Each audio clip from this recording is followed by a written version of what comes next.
Okay, so I think we'll get started, if that's okay, Adam. Yep, okay. I am going to share my screen.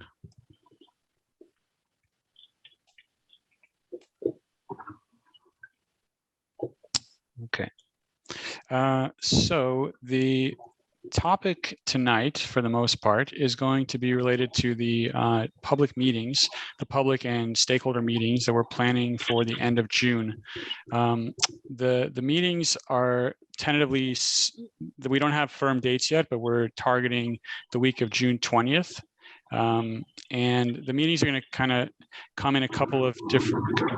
Sorry, if you're not, if everyone could mute, or maybe Adam, if you could mute everybody, I'm kind of hearing some feedback. So the meetings are going to be, the format of the meetings are going to be a combination of sort of traditional public meetings. Well, when I say traditional, they're going to be virtual, so maybe not so traditional, but they're going to be public meetings that are open to everybody, and then a group of focus group meetings that are going to have invitees, but they are also going to be open to the public. So if somebody can't make the general public meeting, they are welcome to join one of the focus group meetings. The focus groups are just going to be sort of by theme. So we're going to have a group of university affiliates that, you know, both students, faculty, and staff will be invited. But we can make it open. Anyone else can join as well. Then we'll have a group of frontline staff. So that means drivers, dispatchers, call center folks, that kind of thing. We'll have a group of major employers. And then a very kind of broad group that we're calling community resources. So that's city staff, social service providers, medical providers, those kind of folks. So that's the overall kind of plan for how we want to structure these meetings, and the exact dates will be coming soon.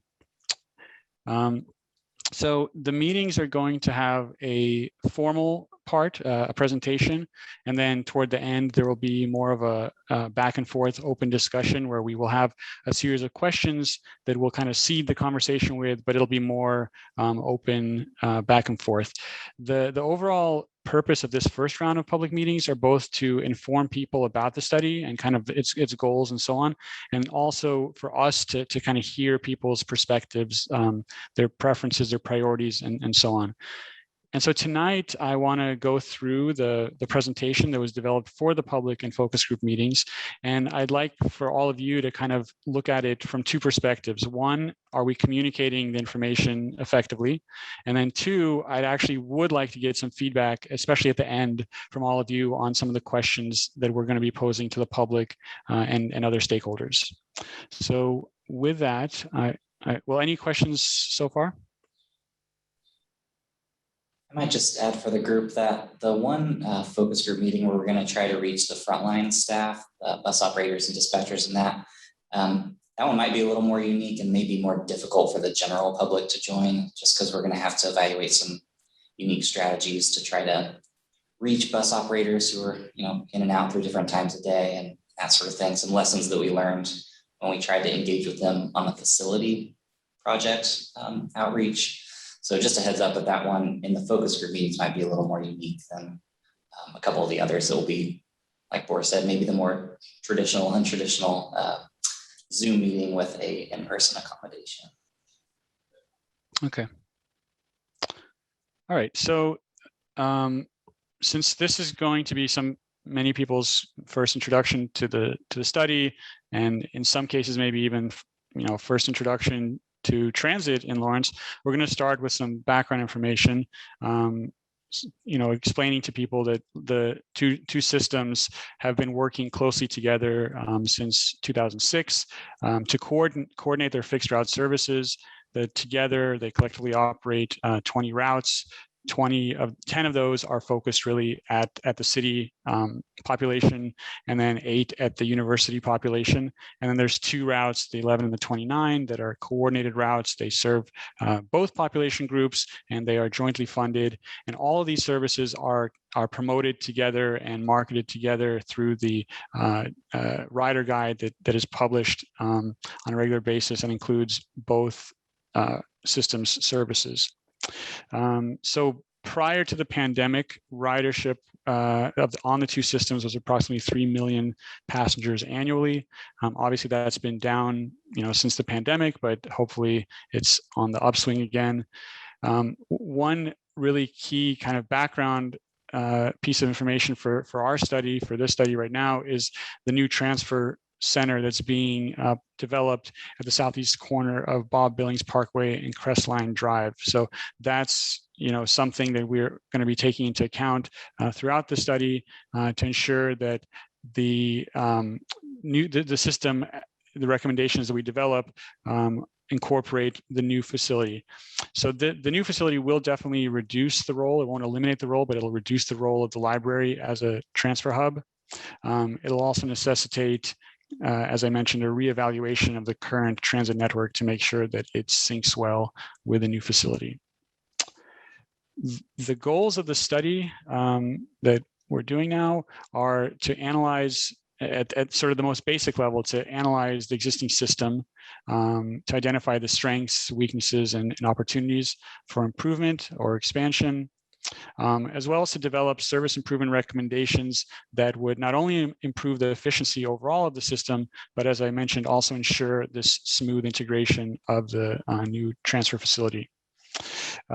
We're going to be, over the course of the study, looking at innovative ways and innovative technologies to improve mobility in the Lawrence region. So that could take a lot of different forms, including ride-hailing integration. So ride-hailing is like Uber and Lyft and those kind of services.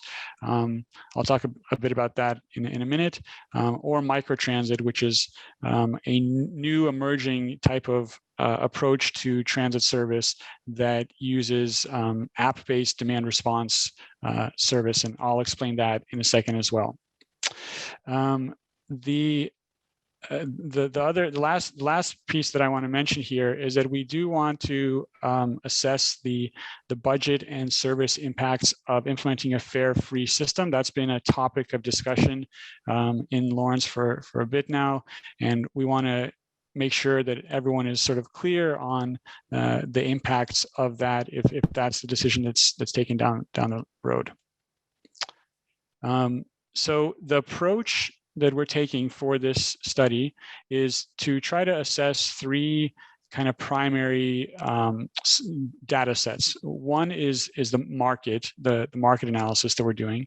The second is a service analysis, and the third is stakeholder outreach. So those are all kind of co-equal data sets that help inform us of the key issues regarding transit and mobility in this community. So I want to talk about each of those individually. So first, the market analysis. That is an assessment that's ongoing. We're going to be sharing a draft memo with all of you, the advisory group, in the next few weeks of the market analysis. One key metric in the market analysis is what we call transit potential. So transit potential is kind of a measure of density, because transit service generally works best and it's most efficient in areas where you have high concentrations of people and businesses. So this map on the right shows what we call the transit potential index.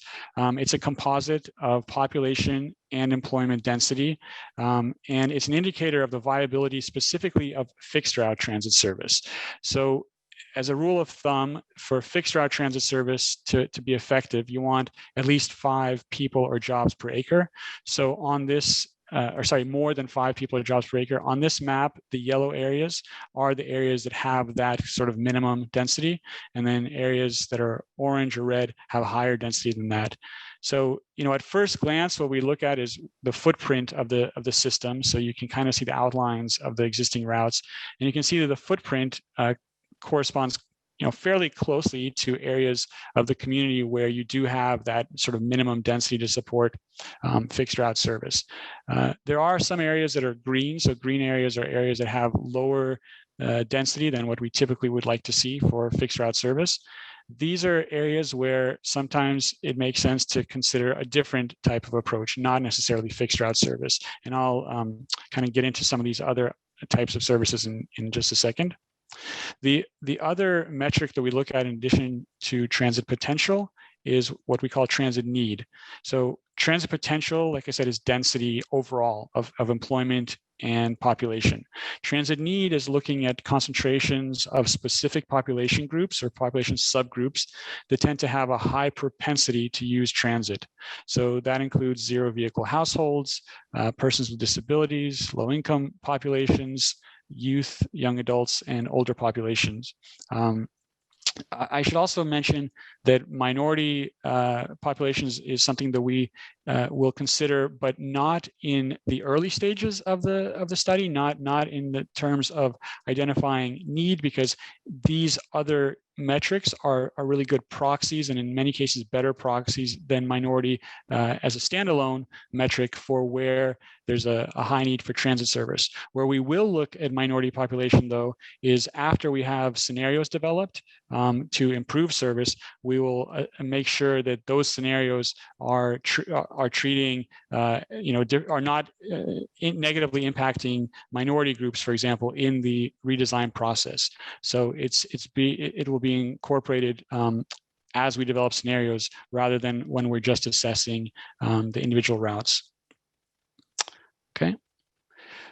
So as we move on to the service analysis piece, as we move from the market analysis, which really kind of strips the service away and just looks at the potential of the community to support transit service overall, then we move on to the service analysis, which looks at how every individual route is actually doing today, or let's say pre-COVID, in terms of metrics like ridership, productivity. So productivity is a measure of ridership per hour or ridership per trip. Ridership alone doesn't always tell you the full story, because you want to understand how much did you have to invest in a route to get back the ridership that you have. So that's why we look at productivity in addition to ridership. On-time performance, that's a key metric. It's a measure of the reliability of a service. And so we look at on-time performance both in terms of early trips and late trips. Sometimes being early is worse than being late, because if a bus arrives at a bus stop before a person even got there, then they may have quite a long wait before the next arrival. Network connectivity, that's another thing we're looking at. That's kind of looking at key points throughout the system. Are people able to make connections from one route to another, especially along the most prevalent travel patterns? And then, as I mentioned, environmental justice. So that is something that we'll be looking at the point when we've developed service scenarios, and we'll overlay, similar to this map here, which shows the current service, we will overlay the recommended, or the two preliminary scenarios over the community, and make sure that the changes that we are implementing do not negatively impact minority populations. I might add just a little context to that, Boris, just for the group. There, the city's been going through development of a new strategic plan and a large number of key performance indicators on how we implement that plan. And the particular commitment area about equity and inclusion really puts race at the forefront of what we're trying to do. So even beyond just making sure there's not negative impacts in those areas, there will be a measure that pushes us to put maybe not fixed route service through all EJ zones, but access to transit. So we may be doing on-demand microtransit type service in those areas, but there will be, through this process, there's certainly going to be intentionality from the city on how we increase the percentage of the households in those areas that can easily access transit, whether or not that's a fixed route bus or an on-demand bus. But sure, just to provide a little context for you all from the city strategic plan perspective, because that's been a long process that in a lot of ways is still ongoing, but is something we're trying to kind of implement as we build almost. Sure. Yep. Okay. And that's actually a good segue to different service models that we'll be considering as we start developing service scenarios. We're not limiting ourselves to the traditional fixed route type service model, or even the traditional dial-a-ride, which is sort of the old style of demand response, where people used to have to call in and reserve a trip far in advance. What we will be looking at is new opportunities and new technologies that have emerged in recent years that allow for new kind of convenient, very responsive options for transit service. So one approach is ride-hailing integration. So what that means is Uber and Lyft serve many communities nowadays, and they can be integrated into your transit service in a number of ways. They can be used to facilitate first and last mile connections. In other words, getting you, if a fixed route only runs so far and you have another half mile to go, potentially utilizing Uber and Lyft for that first last mile connection. Maybe it's done during specific times of the day. For example, late night service sometimes is now using Uber and Lyft integration in some communities. So there's a scaled down network during late night hours, but if a person needs to make that last mile connection, then they could potentially use Uber and Lyft for that. And those types of services can be integrated into the app of the transit provider, and vice versa. In some communities, Uber and Lyft are integrating transit into their app, so people can see that as they plan their trip, they're maybe planning to take Uber, but then they realize, well, there's a transit option nearby, and it's affordable and it's fast. So those are some of the ideas for integrating ride-hailing integration or ride-hailing services that we'll be looking at. The other service model is microtransit that we'll be examining. So microtransit is a technology-driven demand response service. It's actually very similar to Uber and Lyft, but it uses a specialized fleet of vehicles. So it uses small buses or vans or minivans to provide a service that is more branded and more, I guess, in some cases, vetted, I guess you could say, than Uber and Lyft, because there's a set number of vehicles and there's a set group of drivers that operate this service. But as far as the interface, it is quite similar to Uber and Lyft. So these are just some examples from other communities of what microtransit vehicles look like. Okay. So as I mentioned, those three data sets we're looking at is the market analysis, the service analysis, and the third one is stakeholder outreach. So stakeholder outreach is key here because those first two data sets are very much technical analyses. They're number crunching, I guess you could say, understanding the demographics, understanding the ridership, but there's always these intangibles that we can't understand from the service analysis. The only way we can understand those things is by talking to the community, to the stakeholders. So we have actually already started the process of collecting feedback from stakeholders. We launched a survey online geared at this point toward the university community because we wanted to get them sort of engaged before they leave for summer break.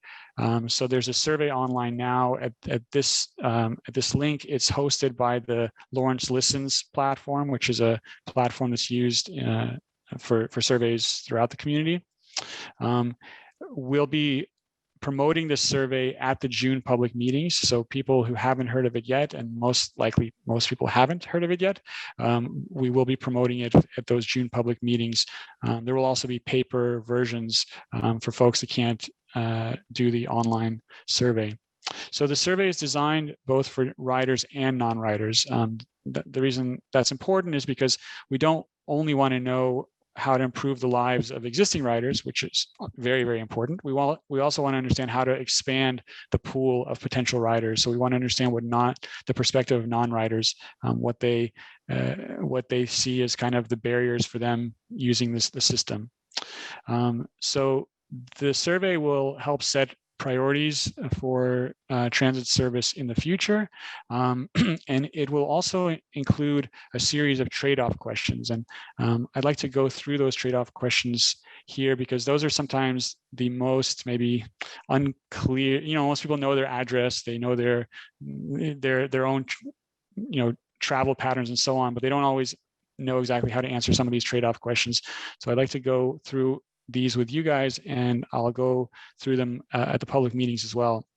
So the first trade-off question is it's a trade-off between longer hours and more frequent service. So for some context, the transit service now in Lawrence currently is available from 6 in the morning until 8 in the evening, Mondays through Saturdays. There is currently no Sunday service. The frequency of most routes is either 30-minute or 60-minute service frequency. So the question we're asking is, if you had to choose, would you prefer longer service hours, for example, until 10 p.m. on weekdays, or more frequent bus service? So service every 15 minutes, for example. These illustrations hopefully help illustrate a little bit the concept. So you either have more buses running, more frequently, potentially during a shorter period of time, or buses spread out with less frequency but operating over more hours of the day. So that's the first trade-off question we'll be asking. The next trade-off question is between Sunday service and or adding Sunday service and improving existing service. So there isn't currently Sunday service in Lawrence, and with the current budget, adding Sunday service would require a reduction in the hours or frequency of service on weekdays or Saturdays. So it's sort of unless new funding opportunities emerge, there's a trade-off there between Sunday service and something else having to give. So the choice that we're presenting is, if you had to choose, would you prefer adding Sunday service, which could result in a reduction in weekday and or Saturday service, or focusing on improving weekday and or Saturday service? So that's the choice we're asking people to weigh in on.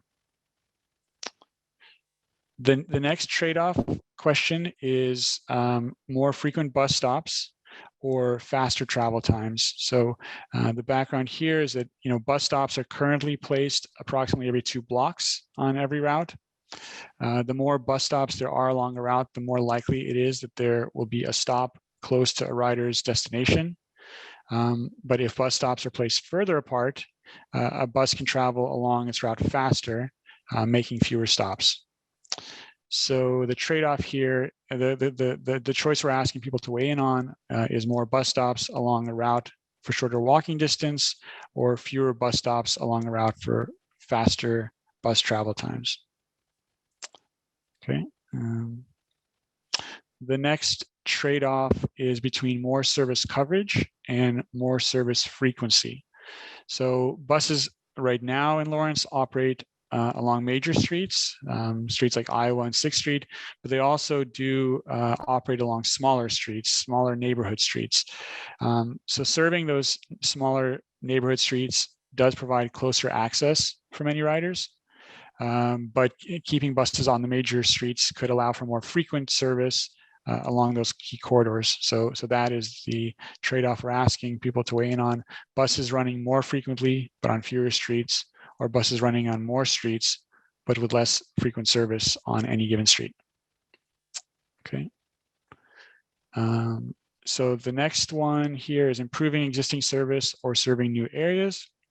So transit currently serves most key corridors and destinations in Lawrence, but there are some gaps. So for example, some of the areas that don't have service now are west of 6th and Iowa Street, or west of Wakarusa Drive. So the trade-off we're asking is, would you prefer to improve service schedules and or reliability in existing coverage areas, or would you prefer to expand service to new areas? Okay, that's the trade-off. And then the last one is the question about fares and fare-free service. So transit service is supported by a number of funding sources, including onboard fare payments. So a reduction in any of these funding sources could impact the ability to provide or maintain the current levels of service. So the trade-off we're asking is whether it makes sense to maintain existing fares, which is $1 for most passengers, or to eliminate fares altogether, which would result most likely in service reductions on some routes. Okay, I'll pause there to see if the questions, the illustrations, if all of that makes sense to you guys, or if you have any suggestions. Okay. So to be clear, I guess for the group, this is the exact presentation that we would plan to deliver as part of public meetings, and people will be commenting throughout it. So that's part of the question, right? Is does it get at what we need it to get at? Is it complete? Are we missing anything? Right. So these are meant to prepare people for the survey that they will then, hopefully they'll encounter these questions in the survey, whether they take it online or on paper. But this discussion at the public meetings or the focus group meetings will prepare them for that. The back and forth at the meetings will actually likely be the next. Well, if there are any questions about this, certainly we will address them.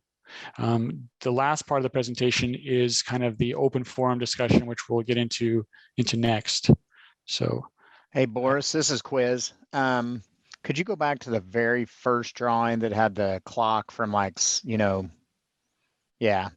So just one thing for me, I understand this. One thing that could make it a little better is on the bottom graphic, if we're truly only offering 6 to 6, maybe completely cut off the left hand of the pie. So where it truly just shows 6 to 6, I mean, that's one thing. And then on the top one, it almost looks like, and correct me if I'm wrong, but is this adding service from midnight to 6 a.m.? Because with the green arrow up in that part, it makes it look like we'd be adding service from 12 to 6, but it could be from 6 p.m. to midnight with the different color. So just something to think about.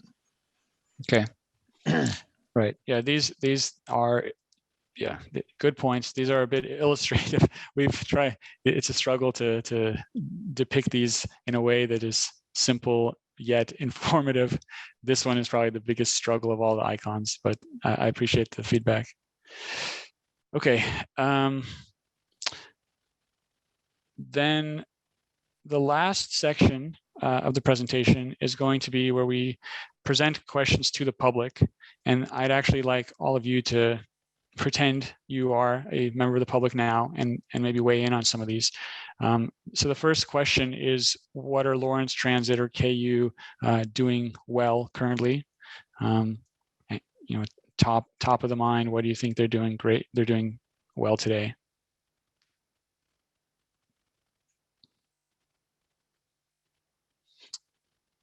We can just, I guess, go through them and you guys can either weigh in or let us know if there's any, if they're clear or not.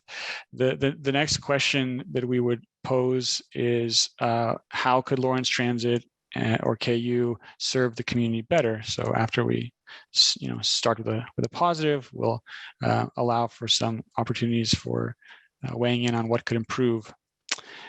Presumably, these two questions will take some time because people will have, hopefully a lot to contribute on these two. So we'll document what they're saying in terms of positives and negatives, and then we'll ask them. We'll sort of circle back around and say, okay, we've heard all of these ideas in terms of what could improve. So if we had to choose, if we had to prioritize of all the things that people listed, what are the top 2 or 3 that would be, maybe there's some consensus among the participants on what the top 2 or 3 are that should be focused on in coming years.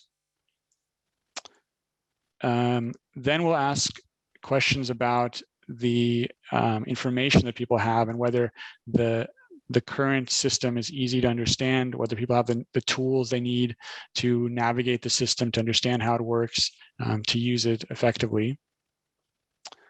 And we'll also ask about the environment, the passenger environment. Do the current riders, or do current riders believe that the two transit systems provide an inviting passenger environment? And I know you guys have been investing recently in beautifying some of the shelters, so maybe we'll hear about that here.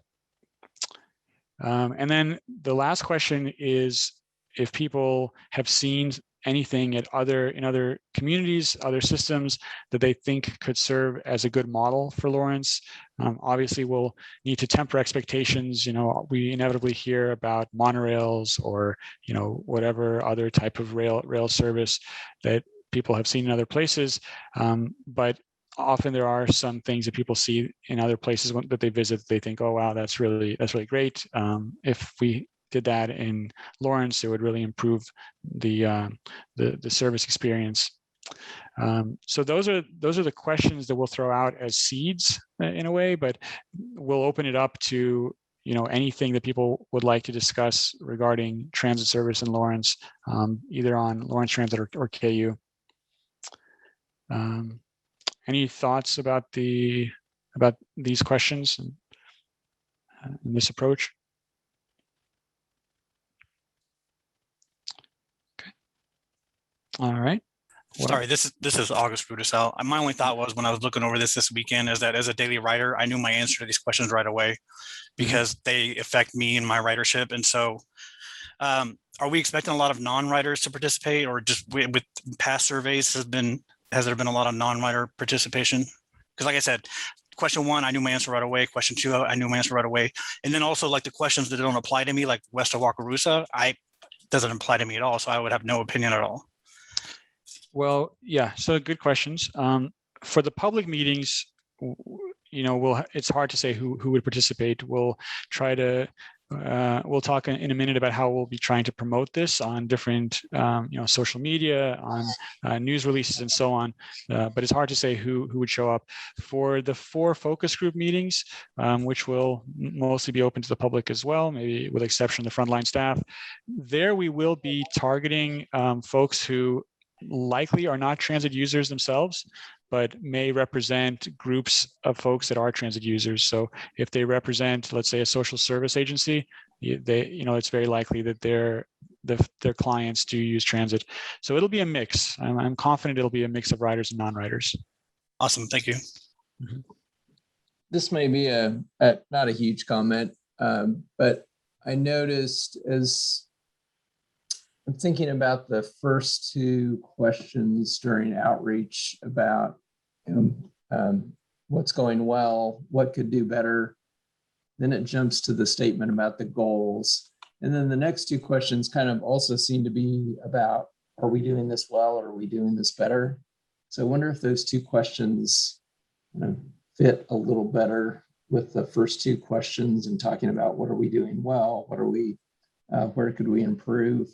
I also wonder, particularly if there are individuals who don't regularly use transit, but we all might have some perceptions around barriers, questions specifically around what are barriers to increasing ridership or barriers to use of the system in general.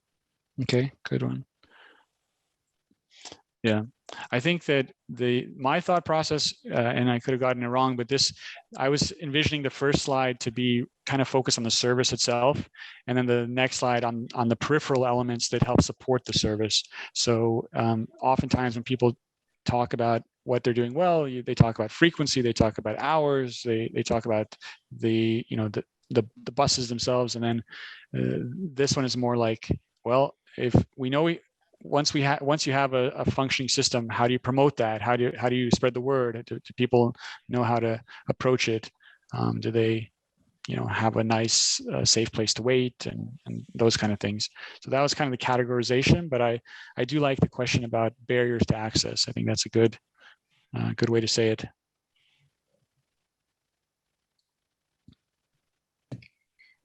This is Laura McCulloch. I'm wondering if there would be an opportunity in the questions to ask about a question regarding if there was one change that we could make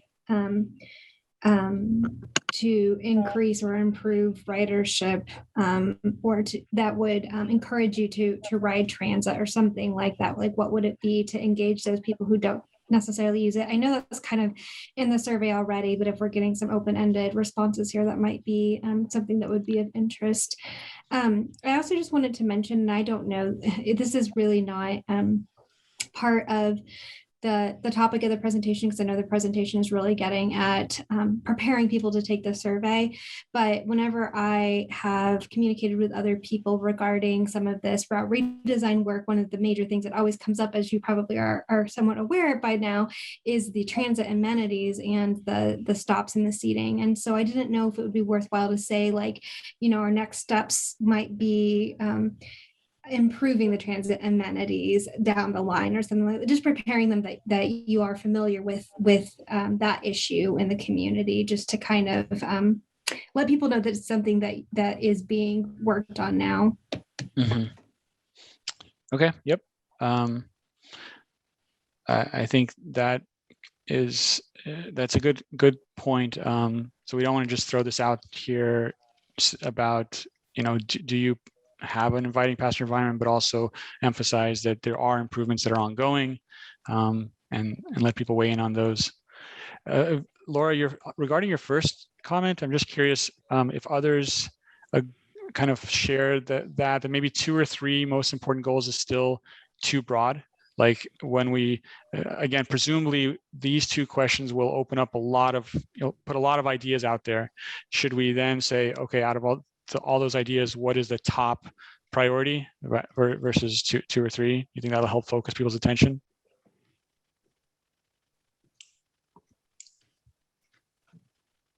This is Laura again. Just personally looking at these questions, I feel like I think this is kind of like August's point, is that it feels like it's more directed towards current writers. And so as somebody who hasn't ever used transit, I wouldn't necessarily feel comfortable weighing in on some of these questions.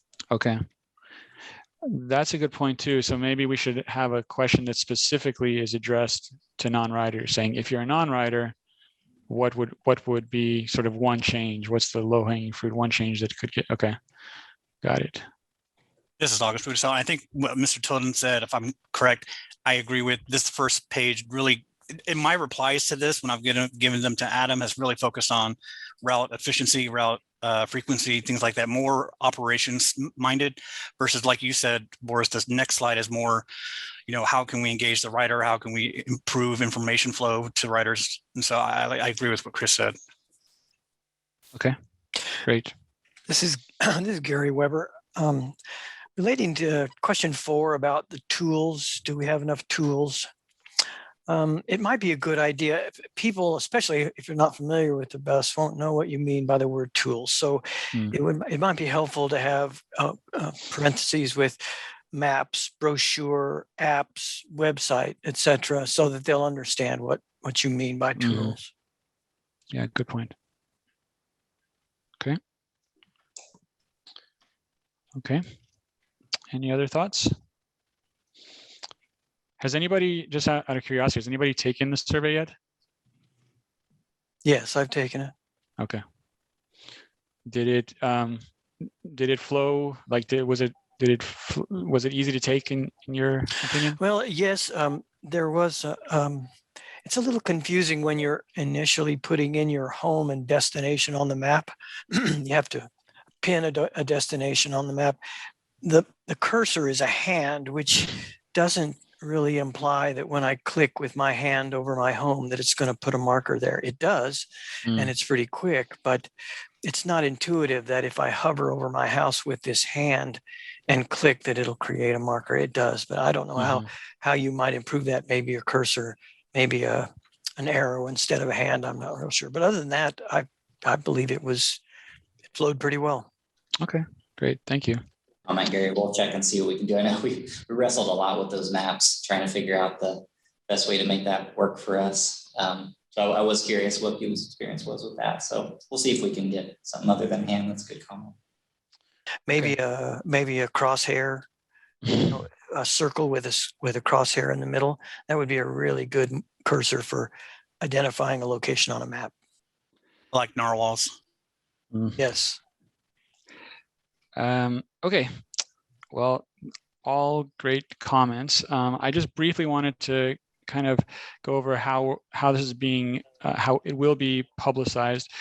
We're kind of splitting responsibilities with between the consulting team and Adam and his staff.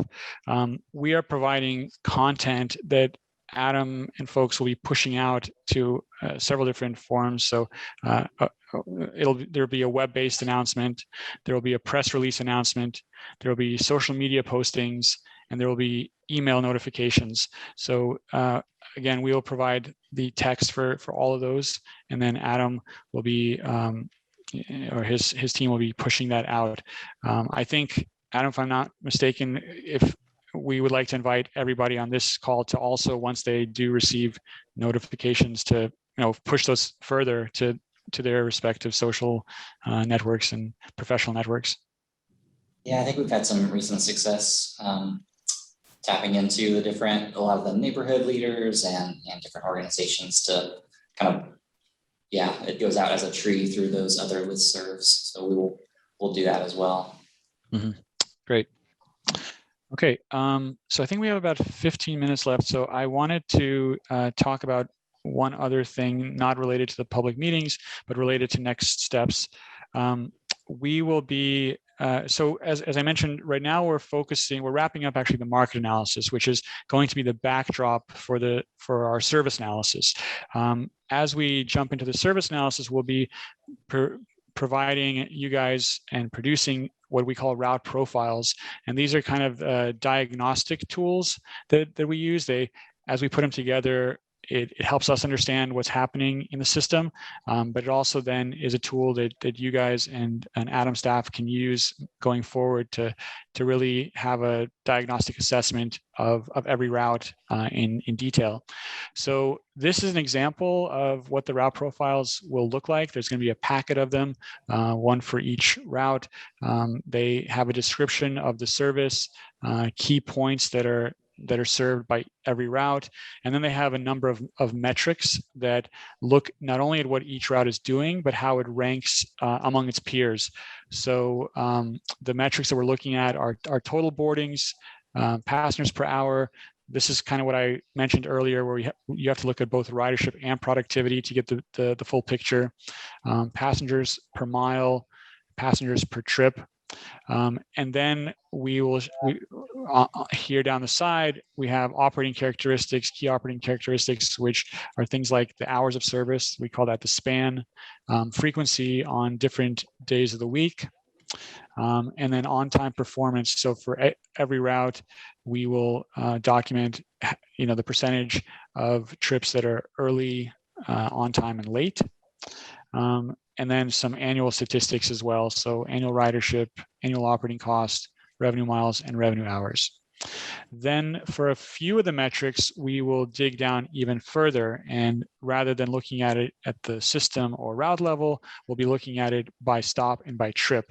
So for example, this is showing weekday ridership by trip. We look at it by trip because we want to understand how does the ridership compare to capacity, for example. If typically a transit bus will carry 30 or 40 passengers, depending on the size of the vehicle. So we want to understand how many people are riding per trip, which times of the day do you have higher ridership, when do you have lower, is the frequency justified? Do you need more frequency or less frequency based on the ridership that we're seeing? And then the same goes for ridership by stop.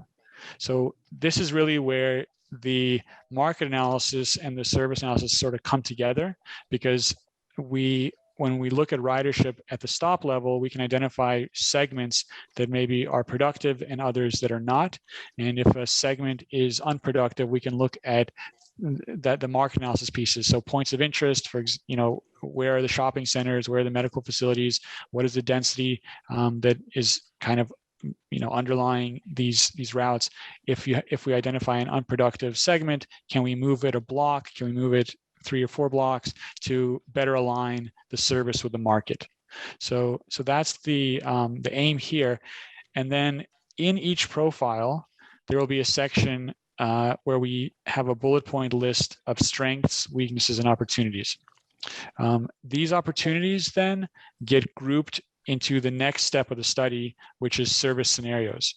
So first we develop these opportunities by route, then we go back and we take these opportunities and say, okay, let's put, one set of opportunities together into one scenario, kind of based on a theme. Maybe we have a theme that is more heavily emphasizing fixed route improvements, and another theme that's maybe expanding some, venturing out into microtransit or, other types of service. And so that's how the service scenarios will come together.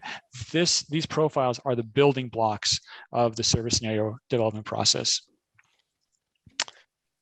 So I think Adam shared this template with you guys in advance. So any thoughts on this format from what you've seen so far? This is August Rudisell. The only I looked at that this weekend, and I actually love these cards. That has so much good information. If you can, the only question I had was the passengers per mile. In other words, why? Or I don't understand what it means. Like, what is what's that ranking, or what is that tracking, or what is that telling me? Okay, so passengers per mile are, if you have a long route, let's say, that route may end up serving few passengers per mile. Basically, you're investing in a lot of coverage. If it's a very long route, you're investing as a community in a lot of coverage area, but it may not be returning. It may not have a strong return on your investment if the passengers per mile is low. So you may want to consider, maybe we truncate the route. Maybe instead of running, 10 miles, maybe we run 8, and then we truncate at the area where we minimize the disruption to riders. If you see kind of a point of diminishing return where the ridership starts to trail off, you could cut service that way. That same argument goes for passengers per hour. If you find that there's a point of diminishing return, you can say, maybe we don't need to run a particular route until 10 o'clock. Maybe we run it until 7, because that's where we see the highest concentration. By doing that, you boost your ridership per hour. Does that make sense? It does, and actually, it actually helps. I wanted to know more. Is it people currently on the bus for the whole mile, or people boarding the bus or getting off, or is it everything? It's just it's a fraction of, you have your riders in the numerator and your miles in the denominator. So it's riders over miles. So it's a calculation. Thank you. Mm-hmm. This is Gary Weber.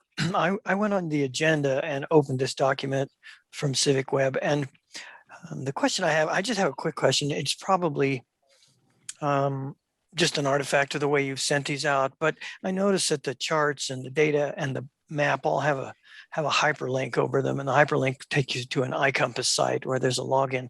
Is that just an artifact of this posting, or is there something there I'm missing? It's a really good question. I can follow up on that, Gary, make sure the link is not protected in that way. Maybe it was linked to someplace you had to log in. So that was for this document. Yeah, that was for this 3-piece document. It's only linked from the map. Wherever there's data, it's linked. Okay. There should actually not be any link to. We didn't intend for there to be a link there, so that's okay. I think I just tried. I think they're all dead links. I just tried one. Okay. They take you right back to the same document. Okay. Great. All right. I think that is everything that I wanted to cover today. We will be proceeding with, well, like I said, the first thing we'll be doing is sending out to everybody a draft of the market analysis within the next couple of weeks. Well, we'll send it to Adam and his team first, and then he'll share it. I think that'll be a topic. The market analysis will be a topic of discussion for our next stakeholder meeting. And then the service analysis will be a topic of discussion for the meeting after that. This is Gary Weber. One more question? When you send out the notice that this survey is live and you ask organizations to push it on to their membership, it would really be helpful if you had content for a MailChimp email or for a general email that was written from the perspective of the person sending it out and containing very basic language so that members of a neighborhood association will understand exactly what this service is about and who's sponsoring it, and et cetera, et cetera. So instead of having 15 neighborhood association coordinators each creating their own content to send out to their membership, if you had content already written in a generic form that I could cut and paste into an email to my membership, that would really be helpful. Okay, I think that's a good idea. Okay. All right. I have a couple of things on my list that I'd like to touch on, but I don't want to bump in if someone else had on the committee had questions about what we had looked at tonight or other thoughts.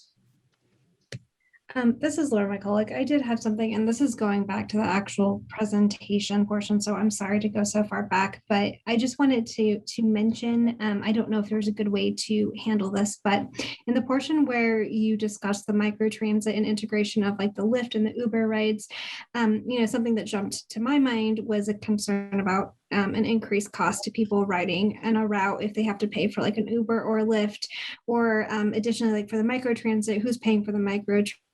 Is that still like the same price, like $1 as riding the bus, or is that putting the fee more on the passenger or that sort of thing? So, addressing some of those concerns might be something to consider. That's a great question that I hope comes up actually from the public, because those are all very important points. I'm gonna just briefly go back to that slide, because I think I might have glossed over that unintentionally. Okay, yeah, so I'll go ahead and answer that now, and you tell me if it makes sense to you, because I'll probably get that question from others as well. When you integrate ride-hailing services like Uber and Lyft, it can be a very mild integration. So things like cross-promotion, in which case there isn't necessarily a subsidy, or it can be a closer relationship where there actually is a subsidy, where if you are using a service, let's say it's a late night service. Let's say that Lawrence Transit wants to subsidize late night service.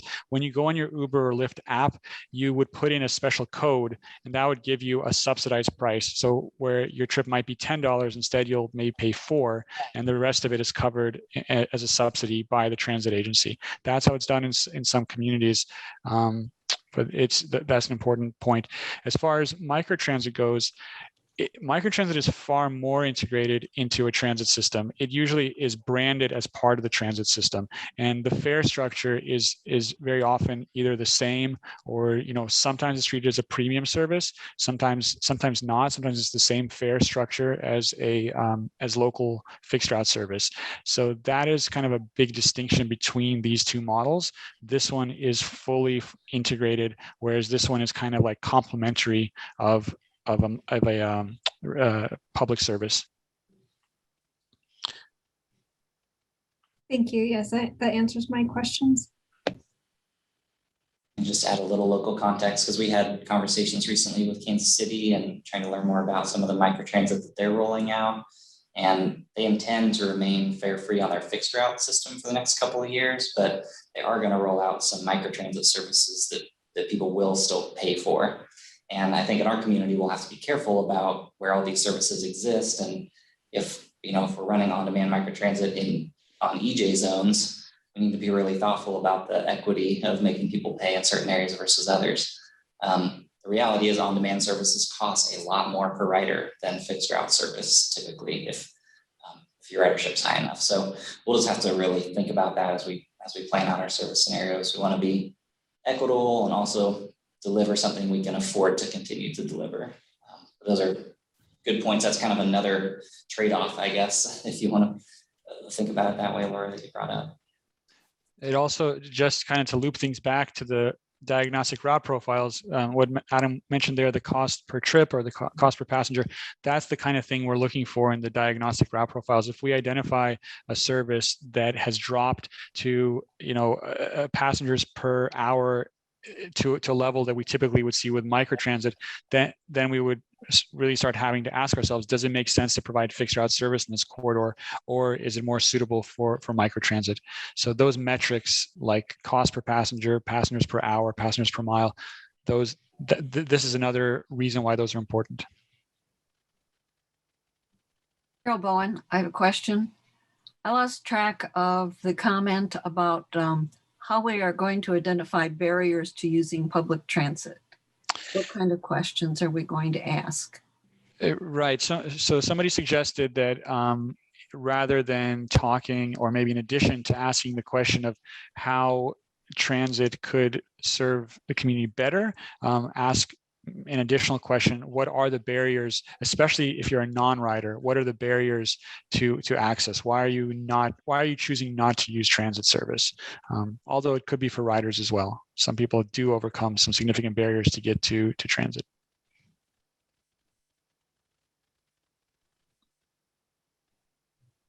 Okay. All right. Adam, do you have anything you want to wrap up with before we go? Yeah, I wanted to just touch on a couple things related to this conversation. And I guess more specifically related to the survey. We are also a couple other methods to help get that out more broadly, as we are putting flyers in our buses to draw people towards the survey. That's been an effective way to get people who aren't plugged into our social media or listservs and that sort of thing. So that's one way we try to get writers to take that survey, so we don't just get non-writers in the community responding to that type of thing. The other piece that I know this group had brought up is just access for people who speak Spanish. So we are in the process of developing paper survey that is analogous to the web survey that is in Spanish, and are working on how we can deliver that or make that available to people who don't speak English and may still want to take the survey. So we're trying to do a couple of those other things to reach audiences who maybe don't follow our traditional social media and email and press release outreach that we do. Try to cover our bases better in that way. The other piece that we're right at time here, but I might bring up a non-well-developed idea to this group just to have it on your radar. We do have a software that we use internally for route planning called Remix, and we can kind of on the fly plan new routes, alter routes, and see what the timing would be, and it's kind of almost like a sandbox type environment where you can go through a discovery process to see if a new route might work, or if an edit to one might be interesting. We're trying to think of ways leading up to the time when Foursquare would be helping us put out service scenarios on how we might work with the public to help kind of dream some new routes or alterations to routes. I'm sure there's people who ride the bus now that have probably been thinking in their head for years, like, man, if the bus just went down this other street, that would be so much better for me.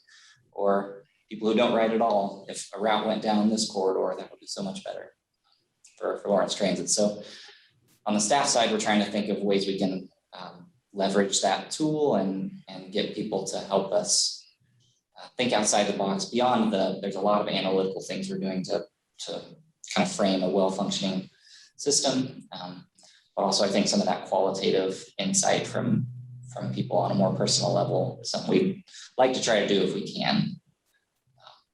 So I see Melissa on the screen. We might be working with you all at the library to figure out how interaction like that might happen in a place where people can access. But we'll just keep that open. If any of y'all have thoughts along those lines, the general idea of the public at large helping draw new routes or alter existing routes, don't be afraid to send me an email with your thoughts, and we can try to figure out how to make that work. Okay. All right. Well, thank you all for all the comments. Really good feedback. We'll make some revisions to the presentation before June, and we'll work to finalize the dates and send out the invite information for the public and focus group meetings. All right. Thank you all. Have a good night.